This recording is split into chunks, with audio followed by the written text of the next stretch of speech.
এই বড়খোলের বহু মানুষের মনে আছে, আমরা সেদিন এখানে যখন প্রচার করছিলাম সেখানে আমাদের ঘিরে ধরে জয় বাংলা স্লোগান থেকে শুরু করে অনেক অপমান, অনেক অপদস্থ সহ্য আমরা করেছিলাম। কিন্তু ওরা কৌস্তব বাগচিকে চিনতে ভুল করেছিল। কৌস্তব বাগচি পালিয়ে যাওয়ার চিতিয়ে দাঁড়িয়ে সেদিনকেও লড়াই করেছি, গোটা নির্বাচনটা করেছি। 15,774 ভোটে তৃণমূল কংগ্রেসের সেলিব্রিটি প্রার্থী রাজ চক্রবর্তীকে হারিয়েছে। গোটা রাজ্য জুড়ে তৃণমূলের অপশাসনের ফলে মমতা বন্দ্যোপাধ্যায় প্রায় 16,000 ভোটে পরাজিত হয়েছে। এটাকেই বলে জনরোষ, এটাকেই বলে জনমত।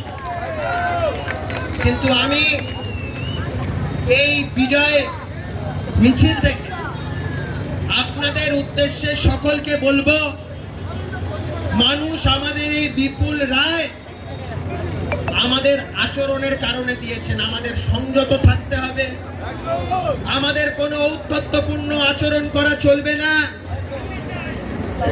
বহু জায়গাতে ইতিমধ্যেই অনেক মানুষ তারা হঠাৎ করে বিজেপির ঝান্ডা নিয়ে মাথায় গেরুয়া পেট্টি বেঁধে কপালে গেরুয়া তিলক কেটে তারা ভাবছেন যে বিজেপি হয়ে যাওয়া যায়, কিন্তু বিজেপি হওয়া এত সহজ নয়। এই যে আমার পাশে মানুষটাকে দেখতে পাচ্ছেন, এনার নাম অমল পোদ্দার।